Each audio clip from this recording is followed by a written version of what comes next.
ഞാൻ താമസിക്കുന്ന ആശീർഭവനിൽ ഞങ്ങൾ 6 അച്ഛന്മാരുണ്ട്.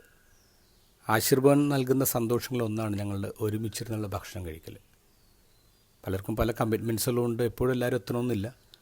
പക്ഷേ മിക്കവാറും ബ്രേക്ക്ഫാസ്റ്റ് ഞങ്ങൾ ഒരുമിച്ച് ഉണ്ടാവാറുണ്ട്. അത് ഏറ്റവും സന്തോഷമുള്ള സമയമായിട്ട് എനിക്ക് തോന്നിയിട്ടുണ്ട്.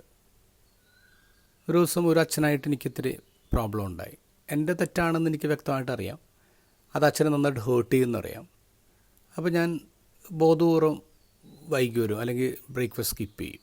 അങ്ങനെ ഒരാഴ്ച പോയി. ഒരു ദിവസം ഞാൻ അച്ഛൻ്റെ മുമ്പിലൊന്ന് പെടുകയാണ്. അച്ഛൻ എൻ്റെ മുഖത്ത് നോക്കി പറഞ്ഞു, "അവിടെ നീ ചെയ്ത തെറ്റാണ്." ഞാനത് അക്സെപ്റ്റ് ചെയ്തു. ഞങ്ങൾ കുറേ സംസാരിച്ചു, റിലാക്സ്ഡായി. ഇത് ഗോസ്പലിൽ നമ്മൾ കാണുന്നത് ഡിന്നർ വിത്ത് ദ ഡിവൈനാണ്. ഈശോ മേശയിലിരിക്കുകയാണ്, പക്ഷേ ഈശോ സങ്കടപ്പെട്ടിരിക്കുകയാണ്. സങ്കടം എന്താ? കൂട്ടത്തിൽ ഒരാൾ ഒറ്റിക്കൊടുക്കാൻ പോവാണ്.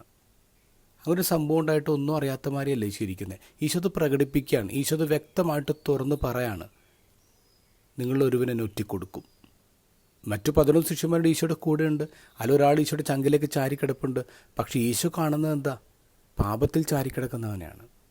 അപ്പോൾ ഈശോ അത് തുറന്ന് പറഞ്ഞിട്ട് എന്താ പറയുക? നീ എന്നിലേക്ക് ചാര്. അപ്പോൾ പാപം ഈശോയുടെ സങ്കടമാണ്.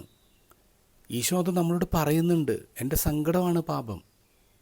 എത്ര പേര് എൻ്റെ കൂടെ നിൽക്കുന്നു എന്നുള്ളതല്ല, എന്നിൽ നിന്ന് മാറി പാപത്തിലേക്ക് ചാരിക്കിടക്കുന്നവൻ എൻ്റെ സങ്കടമാണ്. നമ്മൾ പെസഹ വ്യാഴാഴ്ച ഒരു വിരുന്നിനിരിക്കാൻ പോവാണ്, ഈശോയുടെ കൂടെ ഇരിക്കാൻ പോവാണ്.